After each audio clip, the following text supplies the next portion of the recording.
விவகாரத்திற்கும் தியானத்திற்கும் உள்ள பேதம் யாது? விவகாரத்திற்கும் தியானத்திற்கும் உள்ள பேதம் யாது?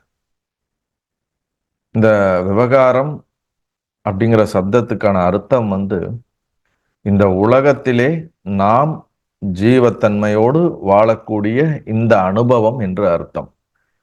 இந்த உடலிலே உயிரோடு இந்த உலகத்திலே நாம் உலாவிக் கொண்டு இந்த உடலை நான் என்று அபிமானம் செய்து கொண்டு இதில் வாழ்ந்து கொண்டு இருக்கிறோம் அல்லவா, இதில் விவகாரம் செய்து கொண்டு இருக்கிறோம் அல்லவா, அதுதான் விவகாரம். தியானத்திற்கும் உள்ள பேதம். இந்த இடத்துல பகவான் தியானம் அப்படிங்கிற சப்தத்திற்கு இன்னும் கொஞ்சம் ஆழமான அதுக்கு பதில் அளிக்கிறார். அது என்ன பதில்னு நாம படித்து புரிந்து கொள்வோம். பகவானுடைய பதில்: விவகாரமும் தியானமும் ஒன்றே. விவகாரத்தின் போதும் தியானத்தின் போதும் அடிப்படையாக இலகும் உண்மை ஒன்றே. யாதலின் இரண்டும் ஒன்றே, ஏதாவது ஒன்றின் இரு பெயர்களே.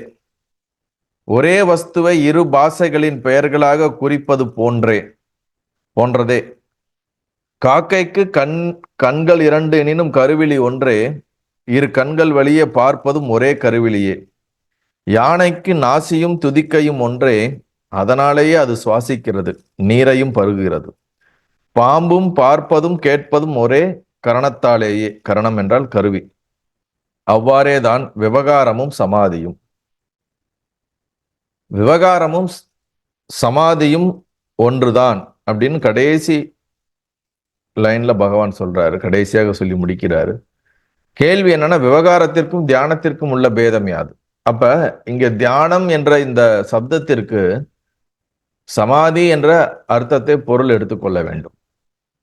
அது எவ்வாறு என்றால், நீங்க பதஞ்சலி அஷ்டாங்க யோகத்துல பாத்தீங்கன்னா, யமம் நியமம் ஆசனம் பிராணாயாமம் பிரத்யாகாரம் தாரணை தியானம் சமாதி என்று 8 நிலைகள் இருக்கிறது, 8 படிநிலைகள் இருக்கிறது. அதில் 8வது படிநிலை தான் சமாதி. அதை 2 பிரிவு, இந்த யோகத்தை 2 பிரிவாக பிரிப்பாங்க அஷ்டாங்க யோகத்தை. பகிரந்த சாதனை, அந்தரங்க சாதனை என்று. அந்தரங்க சாதனையில தான் தாரணை தியானம் சமாதி. இது மூன்றும் ஒரு பேக்கேஜ் மாதிரி. இதை தனித்தனியா உங்களால பிரிக்க முடியாது. இதை மூன்றும் ஒன்றாக செய்வதற்கு பேர் தான் நம்ம சாதனைகள் என்று சொல்றோம். அந்த உள்முகமாக செய்யக்கூடிய சாதனைகள். தாரணை என்றால் மனதை ஏதோ ஒன்றில், ஒரு புள்ளியிலேயோ ஒரு வஸ்துவிலேயோ ஒரு உருவத்திலேயோ ஒரு நாமத்திலேயோ ஏதோ ஒன்றில் மனதை ஒரு ஃபோக்கஸ் பண்றது, கான்சென்ட்ரேட் பண்றது. ஒரு புள்ளியில ஃபோக்கஸ் பண்றதுக்கு பேர் தான் தாரணை. தியானம் என்பது என்னவென்றால், எந்த ஒன்றில் நம் மனமானது ஒருநிலைப்படுத்துகிறோமோ அதிலேயே நிலைத்து இருப்பதற்குண்டான, தொடர்ந்து அதிலேயே நிலை பெறுவதற்கான செயல்தான் தியானம். சமாதி என்றால் எந்த ஒரு புள்ளியிலே மனதை ஒருநிலைப்படுத்தி அதிலேயே நிலைத்து இருக்க செய்யும் பொழுது வரக்கூடிய பலன், அதனுடைய அடுத்த நிலை. தொடர்ந்து நம் மனம் ஒருநிலைப்படும் பொழுது அதனால் வரக்கூடிய நிலை, அடுத்த நிலை பலன் தான் சமாதி. அப்ப இந்த இடத்துல விவகாரத்திற்கும் சமாதிக்கும் பேதம் யாதுங்கிறதான் கேள்வி வரணும். ஆனா பகவான் விவகாரத்திற்கும் தியானத்திற்கும் உள்ள பேதம்ங்கிறதுக்கும் அந்த அர்த்தத்தை கொண்டு வரும்போதுதான் விவகாரமும் தியானமும் ஒன்றே அப்படின்னு சொல்றாரு. நம்ம எல்லாருக்கும் ஒரு கேள்வி வரும், அது எப்படி விவகாரமும் தியானமும் ஒன்றுன்னு? தியானம்னா என்னது? கண்களை மூடி அமர்ந்து இந்த உலக வாழ்க்கை, இந்த உலக வாழ்க்கையும், இந்த உலக வாழ்க்கையில நாம வாழக்கூடிய குடும்பத்தோட நீங்க எல்லாரும் வாழ்ந்து கொண்டு இருப்பது, இந்த உலகத்துல நீங்க சுவாசிப்பது, நீங்க உணவு எடுத்துக்கொள்வது, உயிரோட வாழ்வதற்கும் சமாதியும் ஒன்று என்று எப்படி பொருள் கொள்வது? விவகாரத்தின் போதும் தியானத்தின் போதும் அடிப்படையில் யாகும் உண்மை ஒன்றே அப்படின்னா, இட்ஸ் எ கான்சியஸ்னஸ். ஆத்மா என்பது ஒன்றுதான், அது பொதுவானது, அதுல மாற்று கருத்தே கிடையாது. நீ குடும்ப வாழ்க்கையில இருக்கிறாயா, அல்லது சந்நியாச வாழ்க்கையில் இருக்கிறாயா, அல்லது பிரம்மச்சாரியாக இருக்கிறாயா, நீ வயதானவனாக இருக்கிறாயா, அல்லது இள வயதிலே இருக்கிறாயா, நீ மனிதனாக இருக்கிறாயா, அல்லது வேற ஜீவராசியாக இருக்கிறாயா என்ற பேதமே கான்சியஸ்ல கிடையாது. ஆத்மால எந்த பேதமும் கிடையாது. ஆத்மா என்பது எல்லாவற்றிற்கும் அடிப்படையான ஆதாரமான தன்மையை கொண்டதுதான் ஆத்மா. அப்ப அந்த ஆத்மாங்கிற உணர்வுல இருந்து பார்க்கும் பொழுது நீ விவகாரம்னு சமாதின்ற ஒரு டிஃபரன்ஸே கிடையாது. இந்த ஜீவன் என்ற இந்த பரிணாமத்திலிருந்து இந்த புத்தியிலிருந்து பார்க்கும் பொழுதுதான் சமாதி வேறு விவகாரம் வேறு. அந்த விவகாரத்திலே நான் ஒரு மனிதனாக இருக்கின்றேன் என்ற அறிவு நமக்கு இருக்கின்றது. When you are in absolute ஸ்டேட்ல இருந்து நம்ம இந்த அனைத்தையும் பார்க்கும் பொழுது எந்த ஒரு வித்தியாசமும் கிடையாது. எல்லாமே கான்சியஸ்னஸ் தான், எல்லாமே ஆத்மா தான்ங்கிற ஞானம் நமக்கு ஏற்படுவது தான் அல்டிமேட். அந்த பாயிண்ட்ல இருந்து தான் இங்க பகவான் இதை சொல்றார். அடிப்படையில் எல்லாமே ஒன்றுதான், இரண்டும் ஒன்றே, ஏதோ ஒன்றின் இரு பெயர்களே. வெவ்வேறு பேர்ல சொல்றோம், ஆனா ரெண்டுமே ஒன்றுதான் அப்படின்னு இங்க சொல்றார். ஒரே வஸ்துவை இரு பாஷைகளின் பெயர்களாக குறிப்பது போன்றே. ஒரு பொருளை அழகான ஒரு காமெடி வரும். புஷ்பம்னு சொல்லலாம், அல்லது பூன்னு சொல்லலாம், அல்லது மலர்னு சொல்லலாம். நீங்க விவகாரத்துல இருந்தாலும் சரி, சொப்பனத்துல இருந்தாலும் சரி, சுசுப்தின்ற ஆழமான தூக்கத்துல இருந்தாலும் சரி, நீங்க கோமால இருந்தாலும் சரி, முழித்து கொண்டு இருந்தாலும், ஜாக்கிரத்துல இருந்தாலும், எப்படி இருந்தாலும் கான்சியஸ்னஸா தான் இருக்கு. அதுல எந்த ஒரு மாற்றமும் கிடையாது. அது இருக்கிறதுனாலதான் இந்த டிஃப்ரெண்டான நமக்கு ஒரு பரிணாமமான ஒரு அனுபவங்கள் ஏற்படுகின்றது. அது அடிப்படை. அது இல்லாமல் எதுவுமே சாத்தியம் இல்லைங்கிற உண்மையை தான் இங்க விளக்குறாரு. காக்கைகள் கண்கள் இரண்டும் கருவிழி ஒன்றே, பார்க்கின்ற சக்தி ஒன்றுதான். இரண்டு கண்கள் வழியாக பார்ப்பது போல தோன்றினாலும் அதுல இயங்கக்கூடிய சக்தி ஒன்றுதான் காக்கைக்கு அப்படிங்கிறார். யானைக்கு துதிக்கையாகவும் அதே சுவாசிப்பதற்கும் அதே பயன்படுகிறது. இரண்டும் ஒன்றுதான். இப்ப நமக்கே பாத்தீங்கன்னா நம்மளுடைய நாக்கு இருக்குது. இதன் மூலியமா இந்த குரல் என்ற இந்த பேச்சு நடக்குது. இதன் மூலியமா சுவைத்தல் என்ற தன்மையும் நம்ம ஒரு இந்திரியத்தின் வழியாக நாம் இரண்டு செயல்களையும் நாம் செய்கின்றோம். ஸோ அதுபோல இந்த கான்சியஸ்னஸ் அடிப்படையாக இருக்கிறது ஒண்ணுதான். அது விவகாரமத்திலையும் இயங்கும், விவகாரம் இல்லாம சமாதியிலையும் இருக்கும். அதனால சமாதியில நீ இருக்கிறங்கிறதுனால கான்சியஸுக்கு பாதிப்பு இல்லை, நீ விவகாரத்துல இருக்கிறங்கிறதுனால கான்சியஸ்னஸ்க்கு ஆத்மாவுக்கு எந்த ஒரு பாதிப்பும் கிடையாது. அது அதுவாகவே இருக்கின்றது, அதில் எந்த மாற்றமும் கிடையாது. நீ விவகாரத்தில் இருந்து சாதாரண இப்ப நமக்கு என்ன பிரச்சனை அப்படின்னா, கான்சியஸ்னா என்னன்னு தெரியாது, ஆத்மானா என்னன்னு தெரியாது, நமக்கு சமாதினா கூட என்ன என்று தெரியாது. சமாதி என்றால் சம ஆதி. இந்த மனமானது எப்பொழுதும் சமநிலையிலே அந்த உயர்ந்த உணர்விலேயே நிலைத்திருக்கக்கூடிய நிலைக்கு தான் என்னது சமாதி என்று சொல்கிறோம். இன்னொரு பரிணாமத்துல சொல்லணும்னா, ஜாக்கிரத், சொப்ன, சுசுப்தி என்ற இந்த மூன்று நிலைகளுக்கும் அப்பாற்பட்டு இருக்கக்கூடிய நிலை, அதாவது நான்காவது நிலை துரிய நிலை என்று சொல்வார்கள். அதையும் சமாதி என்று நாம் அழைக்கின்றோம். மனம் இயங்காமல், மனம் எண்ணங்களுக்கு உட்படாமல், மனம் எண்ண வலைக்குள் சிக்காமல் தன்னுடைய யதார்த்த சொரூப உணர்வு நிலையில் இருப்பதும் சமாதி என்று நாம் சொல்வதுண்டு. அப்ப மனம் இயங்கக்கூடிய நிலை, மனம் இயங்காத நிலை, எண்ணங்களை உற்பத்தி பண்ணக்கூடிய நிலை, எண்ணங்களை ரொம்ப சிம்பிளா புரிஞ்சுக்குங்க. எண்ணங்களை உற்பத்தி பண்ணக்கூடிய நிலை, எண்ணங்கள் உற்பத்தி ஆகாத நிலை, ரெண்டு ஸ்டேட் தான் இருக்கு. எண்ணங்கள் உற்பத்தி ஆகுச்சுன்னா அது கனவு அல்லது ஜாக்கிரதை, விழிப்பு நிலை, கனவு நிலை, இந்த ரெண்டுல தான் எண்ணங்கள் உற்பத்தி ஆகும். எண்ணங்கள் உற்பத்தி ஆகாத நிலை என்று பார்த்தோம் என்றால் ஆழ்ந்த தூக்கம் அல்லது சமாதி ஸ்டேட். இந்த ரெண்டுல தான் எண்ணங்கள் நமக்கும் தெரியாது அது இருக்கிறதா இல்லையா என்று நமக்கு அறிந்து கொள்ள முடியாத ஒரு நிலை. அப்ப மைண்டுன்னு பாத்தீங்கன்னா வித் தாட்ஸ், வித்தவுட் தாட்ஸ், இவ்வளவுதான் அதனுடைய டிஃபரன்ஸ். அப்ப வித் தாட்ல இயங்குறியா, வித்தவுட் தாட்ல இயங்குறியாங்கிறத இந்த இடத்துல. விவகாரம்னா என்னன்னா வித் தாட்டோட ஃபங்க்ஷன் பண்றது. மைண்டு எண்ணங்களும் சிந்தனைகளோடு இயங்கக்கூடிய நிலை. சமாதி என்றால் மனம் எண்ணங்களும் சிந்தனைகளுக்குள் இல்லாமல் இயங்கக்கூடிய நிலை. ரெண்டே ஸ்டேட்டு தான் இருக்கு. இப்ப ரெண்டுமே மனம் இயங்கக்கூடிய தன்மை, மனம் இருக்கக்கூடிய நிலை தானே தவிர கான்சியஸோட நிலை கிடையாது. அஸ் அ கான்சியஸ் எப்படின்னு பார்க்கும்பொழுது எல்லாத்துக்கும் அது ஒரு ப்ரொஜெக்டர் இருக்குன்னு வச்சுங்களேன். இந்த ப்ரொஜெக்டர்ல இருந்து வரக்கூடிய ப்ரொஜெக்ட் ஆகிற லைட்டு காமன், இஸ் அ பொதுவானது. அது லைட்டை தான் என்ன பண்ணுது, ப்ரொஜெக்ட் பண்ணுது. அதற்கு முன்னாடி வைக்கக்கூடிய பிலிம் ரோல் அப்படின்னு சொல்லக்கூடிய இந்த டேட்டா நம்ம நிறைய படங்கள் இருக்கிறதாகவோ இருந்துச்சுன்னா அது திரையில காட்டுது. எந்த படங்களும் இல்லாம நீங்க பிளாக் கலரான அதோடைய கேப்பை போட்டு மூடிட்டீங்கன்னு வச்சுங்க ப்ரொஜெக்டர், அப்ப அது வெளியில லைட்டு போய் திரையில ஒன்றும் தெரியாது, ஆனா பிளாங்கா இருக்கும், உள்ளுக்குள்ள பிளாங்கா இருக்கும். புரியுதா இல்லைங்களா?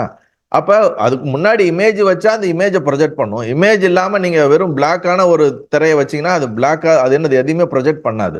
ஆனா மொத்தத்துல ப்ரொஜெக்டர்ல இருந்து அந்த லைட் ஆனது கண்டிப்பா என்ன ஆகுது, வெளிப்பட்டு கொண்டே இருக்கிறது. அது போல கான்சியஸ்னஸ்ங்கிறது நீ ஜாக்கிரத்துல இருக்கிற, சொப்னத்துல இருக்கிற, சுசுப்தியில இருக்கிற, சமாதியில இருக்கிறங்கிற வித்தியாசமே கிடையாது.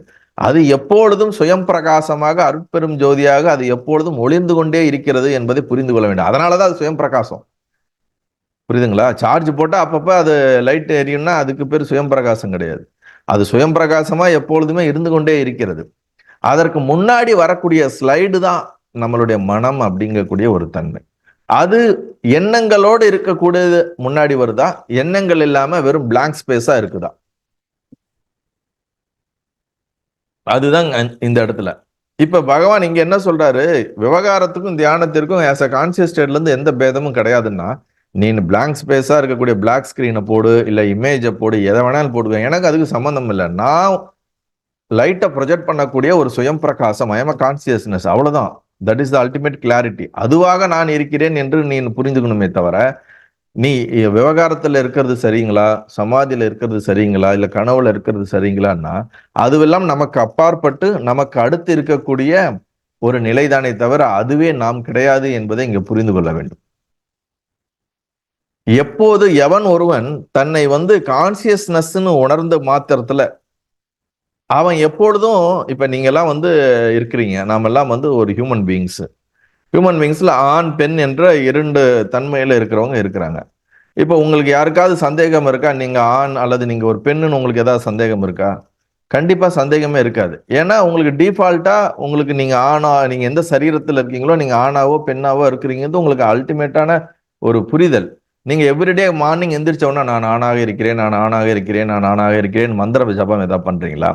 இல்ல நான் பெண்ணாக இருக்கிறேன், பெண்ணாக இருக்கிறேன் மீண்டும் மீண்டும் உங்களை ரிமைண்ட் பண்ணிக்கிட்டே இருக்கீங்களா? கிடையவே கிடையாது.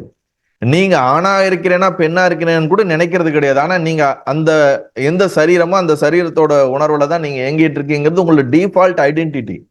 அதுல நீங்க நினைக்க தேவையில்லை, ரிமெம்பர் பண்ண தேவையில்லை, அதை சான் பண்ண தேவையில்லை, அதுக்கு பிராக்டிஸ் பண்ண தேவையில்லை. பை நேச்சரா நீங்க இந்த சரீரத்துல தான் நான் இப்படிங்கிறத தினசரி உங்களுடைய மனதிற்கு வராமலே நீங்கள் எவ்வாறு நீங்கள் உணர்கிறீர்களோ அதுபோல நான் கான்சியஸ்னஸ் அப்படிங்கிற இந்த உணர்வு டிஃபால்ட்டா உங்களுக்குள்ள இருக்கும்போது நான் எவ்ரிடே எந்திரிச்சோன்னா நான் ஆத்மாவாக இருக்கிறேன், ஆத்மா என்னில் சுயம் பிரகாசமாக வெளிப்படுகின்றது, ஆத்மாவாக நான் இந்த உலகத்தை பார்க்கின்றேன், அனைத்தும் இந்த மாதிரிலாம் நம்ம எந்த ஒரு அஃபர்மேஷனோ இல்லை என்ன வாட் எவர் இட் இஸ் அப்படி நம்ம சொல்லும் பொழுதே அங்க மனதை பயன்படுத்தித்தான் நம்ம சொல்லுகின்றோம். இப்ப இந்த இடத்துல நம்ம ஞானம் அப்படிங்கிற உணர்தல் என்ன தெரியுங்களா? எப்பொழுது ஒரு பெண் தாய்மை நிலைக்கு அடையும் பொழுது அந்த குழந்தை பிறந்த மாத்திரத்திலே அவளை தாயின்ற உணர்வுக்கு அவளுக்குள்ள வந்துருது. அந்த பெண்ணுக்கு தானா. ஒரு ஆணுக்கு தகப்பன் என்ற உணர்வு வந்தது. ஆனா தகப்பன் என்ற உணர்வும் தாய் என்ற உணர்வும் வருவதற்கு மூலம் அவனிடம் இருந்துதான் வெளிப்பட்டது. அவனிடம் இருந்துதான் அந்த தன்மை இருக்குது. அவன் இந்த குழந்தை பிறந்ததுனாலதான் அவன் தகப்பன் அப்படிங்கிற ஒரு ஐடென்டிட்டி நம்ம அங்கதான் கொடுக்குறோம். ஆனா உண்மையில பாத்தீங்கன்னா பை பார்ன்ல இருந்தே அவனுக்கு அந்த குவாலிட்டி உள்ளுக்குள்ள இருந்துகிட்டு தான் இருந்திருக்கு. அந்த குவாலிட்டி நீங்க எக்ஸ்பிரஸ் ஆகிறதுக்கு முன்னாடி ஒரு குழந்தைய வரும்பொழுதுதான் அவனுக்கு ஓஹோ நான் தகப்பன் இருந்தாலும் அவனுக்குள்ள அந்த தன்மை இருந்துகிட்டு தானே இருக்குது டிஃபால்ட்டா. அதே போலதான் நம்ம எல்லாம் ஜீவன்களா இருந்தாலும் ஒரு உயிராக இருந்தாலும் நமக்குள்ள ஆத்மாங்கிற அந்த கான்சியஸ்னஸ் எப்போதும் இருந்துகிட்டே தான் இருக்குது. ஆனா என்னைக்கு நீங்க உங்களுக்குள்ள செல்ஃப் ரியலைசேஷன் என்ற அந்த ஒரு ரியலைசேஷன் நடக்கும் பொழுதுதான் எப்படி ஒரு ஆண் தன்னை தந்தையாக உணர்கிறானோ அந்த தந்தைக்கு உண்டான தன்மை எனக்குள்ள ஆரம்பத்திலிருந்து இருந்திருக்கிறது என்பதை அவன் அறிகிறானோ அது போல நம்ம என்லைட்மெண்ட் ஆகும் பொழுதுதான் நான் from the beginning it self எப்பயுமே நான் கான்சியஸ்னஸ் தான், நான் புதுசா இப்ப ஒன்னும் எதுவும் அட்டைன் பண்ணல, ஆல்ரெடி எனக்குள்ள இருக்கிறத நான் ரீக்ளைம் பண்றேன், நான் ரிமெம்பர் பண்றேன், இது என்னுடைய யதார்த்த நிலை என்பதை அவன் அறிகிறான். புதிதாக அவன் எதுவும் என்ன பண்ணப்படுறதில்ல, அடையப்படுவதில்லை. ஸோ அது போலதான் இங்க விவகாரமும் சமாதியும் ஒன்றே. இப்ப நான் உலக வாழ்க்கையில நான் குடும்ப வாழ்க்கையில இருக்கிறேன், எனக்கு குழந்தைகள் இருக்குது, நான் நார்மலா ஒர்க் பண்றேன், நான் விவகாரம் பண்ணிட்டு இருக்கேன், நீ என்ன வேணாலும் பண்ணிக்கிட்டு இரு, அதுவும் உன் ஞானத்துக்கு சம்பந்தம் கிடையாது. நான் எப்பொழுதும் கண்ணை மூடி தியானத்திலே உட்கார்ந்து இருக்கிறேன், எப்பொழுதும் காட்டுக்குள்ளே தனியாக உட்கார்ந்து இருக்கிறேன், நான் சன்னியாசியாக இருக்கின்றேன், அல்லது நான் இந்த நியமங்களை ஃபாலோ பண்ணுகிறேன், அதனாலேயே நான் அப்படி கிடையவே கிடையாது. வெளிப்புற வாழ்க்கை, வெளிப்புற தோற்றம், வெளிப்புற எக்ஸ்பிரஷன் எல்லாமே மனதிலிருந்து வெளிப்படக்கூடிய தன்மை. அந்த மனதுக்கு என்ன மாதிரி மெமரி இருக்குதோ, எந்த மாதிரி வாசனைகள் இருக்குதோ, எந்த மாதிரி அது ஃபார்ம் ஆயிருக்கோ, அதுக்கேற்ற மாதிரி தான் அது ஃபங்க்ஷன் பண்ணுது. உள்ள இருக்கக்கூடிய கான்சியஸ்னஸுக்கும் அதுக்கும் எந்த ஒரு டிஸ்டர்பன்ஸும் கிடையாது.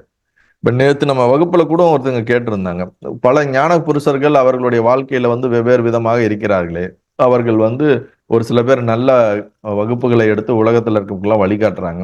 ஒரு சில பேர் பிச்சைக்காரர்கள் மாதிரி இருக்கிறாங்க. ஒரு சில பேர் அவர்களும் சில சில பழக்க வழக்கங்கள் இருக்கிறது. அது மிகவும் ஒரு மது அருந்துவதோ அல்லது புகைப்பிடித்தலோ இது போன்ற பழக்க வழக்கங்கள்லாம் இருக்குது. எப்படி அவர்கள் மற்றவர்களுக்கு வழிகாட்டியாக இருக்க வேண்டுமே அப்படி என்று பார்க்கும் பொழுது இந்த இடத்துல புரிஞ்சுக்கணும். நம்ம ஞான புருஷர்களே 4 டைப்பாக பிரிக்கிறோம்ல. பிரம்ம வித்து, வரன், வரியன், வரிஷ்டன் அப்படின்ற ஒரு கேட்டகரி. அது பல பேருக்கு தெரிஞ்சிருக்காது. நம்மளுடைய யோக பரம்பரையில நம்மளுடைய சாஸ்திரத்துல ரொம்ப தெளிவா சொல்றாங்க. எப்படிப்பட்ட நிலையில் இருக்கக்கூடிய அந்த ஞான நிலை என்பது ஒன்றுதான். ஆனால் அவர்களுடைய வெளிப்பாடு, அவர்கள் உடலும் மனமும் எந்த தன்மையில் வெளிப்படுகிறதோ அந்த தன்மையை பொறுத்து அவர்கள் 4 நிலைகளாக பிரிக்கப்படுகிறார். அதுதான் பிரம்ம வித்து, வரன், வரியன், வரிஷ்டன். இப்ப இதுல ஒரு லிவிங் பை எக்ஸாம்பிளா நம்ம பார்த்து புரிஞ்சு அவர்களுடைய லைஃப் ஸ்டைலை பார்த்து நம்ம கைடிங் எடுத்துக்கணும் அப்படின்னு ஒரு பார்த்தோம்னா, பிரம்ம வித்து, இந்த பிரம்ம வரன் அப்படிங்கிற இந்த 2 பேர், இந்த கேட்டகரியில இருக்கிறவங்கள தான் நம்ம ஹியூமன் பீயிங்கோட நேரடியா ரிலேட் பண்ணி நம்ம அவங்க லைஃப் ஸ்டைல் நம்ம லைஃப் ஸ்டைலோட ஒரு ஈக்குவலைஸ் பண்றதுக்கான ஒரு வாய்ப்புகள் அதிகம் இருக்கும். எப்பொழுது வரியன், வரிஷ்டன் என்ற இந்த 4th ஸ்டேட்டுக்கு 3rd ஸ்டேட்டுக்கு போயிட்டாங்கனாலோ, அவங்களுடைய உடல், மனம், அவர்களுடைய இயக்கம் எதுவுமே நம்மளால ப்ரெடிக்ட் பண்ணவே முடியாத ஒரு விஷயமா இருக்கும். அவங்கள நீங்க நார்மலா இருக்கக்கூடிய ஹியூமன் பீயிங்கோட கம்பேர் பண்ணீங்கன்னா உங்களுக்கு ஆன்சர்ஸே கிடைக்காது. உங்களால அவங்கள புரிஞ்சு கொள்ளவே முடியாது. ஏனென்றால் அவங்க இப்ப நான் இதை சொல்றேன்ல, இப்ப கான்சியஸ் வேற, என் மனம் வேற அப்படிங்கிற அந்த டிஸ்டன்ஸை ரொம்ப லார்ஜர் டிஸ்டன்ஸா அதை தூரம் நின்று பார்க்கும்போது அந்த மனம் இயங்குறதும் அது இருக்கிறதுக்கும் அதுக்கும் அது என்னுடைய மனம்ன்ற ஓன் பண்ணாத அளவுக்கு அவங்களுக்குள்ள டிஸ்டன்ஸ் வந்துருச்சுன்னா அவங்க வரன், வரியன், வரிஷ்டன் அந்த கேட்டகரிக்கு போயிடுவாங்க.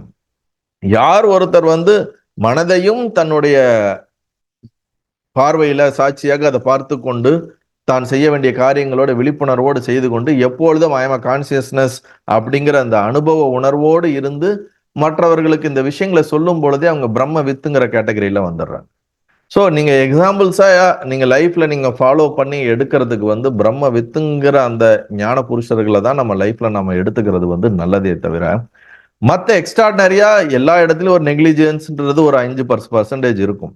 அந்த 5-10% ஆக்சுவலி பார்த்தோம்னா இப்போ உலக மக்கள்ல பார்த்தீங்கன்னா எங்க பார்த்தாலும் 10 பேர் சேர்ந்து இவங்க நடந்து போய் இவங்க பார்த்தாலே எனக்கு இது நடந்துருது, இவங்க தொட்டாலே எனக்கு இது ஆயிடுதுன்னு அவங்களுக்கே அது தெரியாது. இதெல்லாம் நடக்குதா நடக்கலையா, தன்னை சுத்தி எந்த மிராக்கள் நடக்குதா, இல்ல அதுக்கும் அவங்களுக்கு சம்பந்தமே இல்லாம இருப்பாங்க.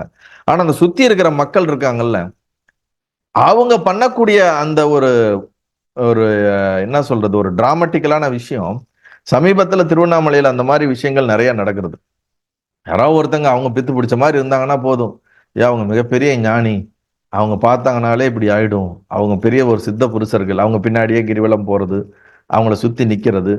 இதுக்கு என்ன பண்ணும், நம்ம குளிக்காம இருக்கணும், அசிங்கமா அழகா இருந்தா போதும், அவங்கள சித்த புருஷர்களா ஆக்கிடுறாங்க. எங்கேயாவது ஒண்ணு விட்டத்தை பார்த்துட்டு எதையாவது ஒண்ணு பார்த்துக்கிட்டு இருந்தோம்னா நம்ம மக்கள் என்ன பண்ணிடுறாங்க, எதையாவது ஒரு கற்பனை பண்ணிடுறாங்க.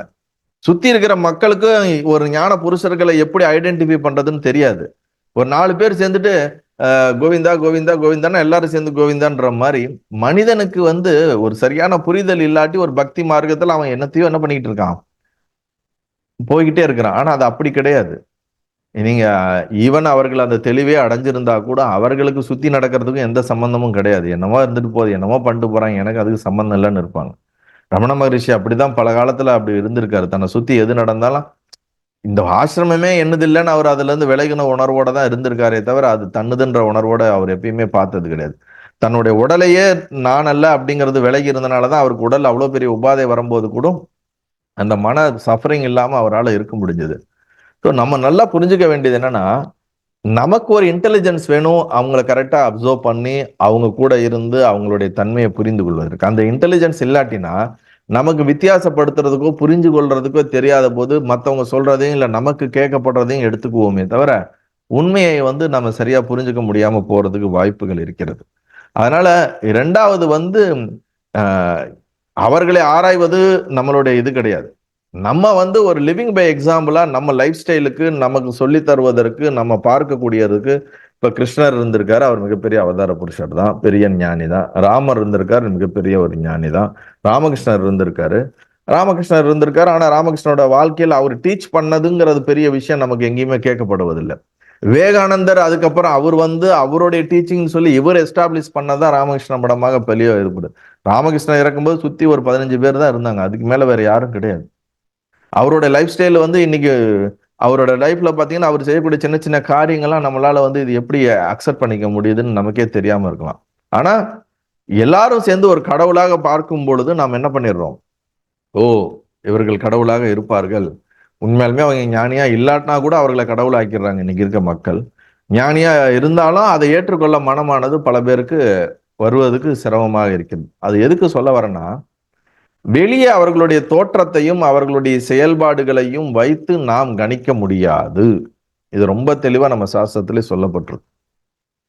அவர்களை புரிந்து கொள்வதற்கும் அவர்களுடைய தன்மை அறிவதற்கும் நமக்கு ஒரு பேசிக்கான ஒரு இன்டெலிஜென்ஸ் அவேக்கன் ஆகணும். அந்த அவேக்கன் ஆகாம அவங்கள நம்ம அப்சர்வ் பண்ண முடியாது.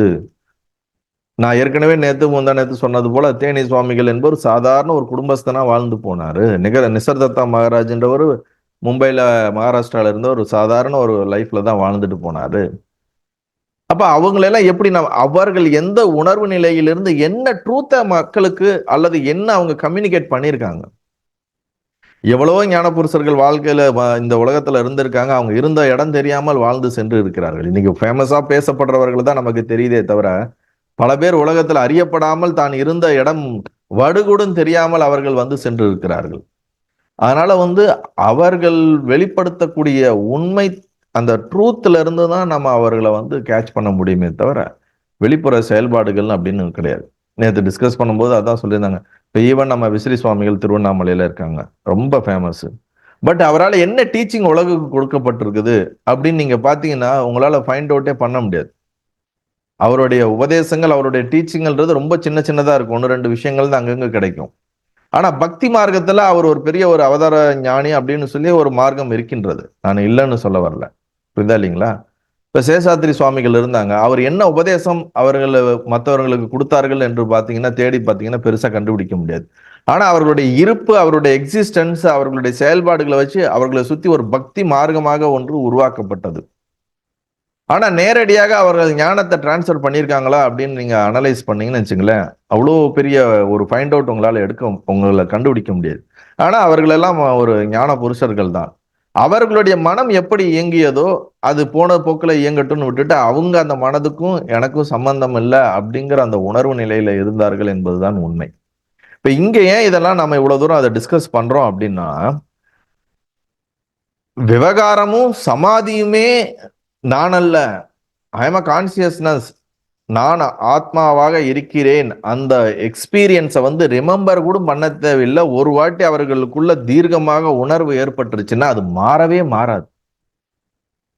நீங்கள் ஆண் என்பதை மாற்றவே முடியாது, பெண் என்பதை மாற்றவே முடியாது. எவ்வளவு தூரம் உங்களுக்கு வந்து உபதேசம் பண்ணாலும் நீங்க ஆண் இல்லைங்க நீங்க பெண்ணு தாங்கன்னு சொன்னா நீங்க ஏத்துக்குவா போறீங்க? கிடையாது இல்ல. அதுபோல ஒரு வாட்டி ஐ எம் கான்சியஸ்னஸ்ன்னு ரொம்ப ஸ்ட்ராங்கா அந்த எக்ஸ்பீரியன்ஸ் நடந்துருச்சுன்னா அதுக்கப்புறம் அந்த உடம்பு எவ்வளவு தூரம் இயங்கினாலும், நீங்க உலக தர்மத்துப்படி இயங்கினாலும் அதர்மத்துப்படி இயங்கினாலும், நீங்க மனம் அதர்மத்துப்படி இயங்கினாலும் அதுக்கும் அவர்களுக்கும் எந்த ஒரு விதத்திலையும் அவர்கள் என்ன ஆகப்படுறதில்ல, தன்னை அதனோடு பந்தப்படுத்தி கொள்வது கிடையாது. அதுக்கு ஒரு டிசைன் இருக்கு பாடி மைண்டுக்கு, அந்த டிசைனுக்கு ஏற்ற மாதிரி அது இயங்கிட்டு போகுது. அதுக்கு மேல அது ரொம்பவும் வந்து அவங்க ப்ரொசஸ் பண்றது கிடையாது. புரியுதா இல்லைங்களா? ஆனா ஒரு இதெல்லாம் போய் பிராரத்தத்துல அவங்களுக்கு அந்த மாதிரி நடக்கலாம். ஸ்டெப் ஸ்டெப்பா நம்ம குரோ ஆகிட்டு வர சாதகன் வந்து சரியான, இப்போ ஒரு மலை இருக்குன்னு வச்சுக்கோங்களேன், மலையில ஏதோ ஒரு வழியில கூட ஏறி மலைக்கு போகலாம். போக முடியுமா இல்லையா? கண்ணா பின்னான்னு மேல கூட ஒரு ட்ரக்கிங் மேலே ஏறி போகலாம். ஆனா ஸ்டாண்டர்டைஸ் பாத்துன்னு ஒண்ணு இருக்குல்ல, அவங்க எப்படியோ ஏறி மேல போயிட்டு வந்துட்டாங்க, வந்தவங்கள பார்க்கும்போது நமக்கு அப்படி இருக்குது, அவங்க போன பாதை கரடு முரடா இருக்கலாம்.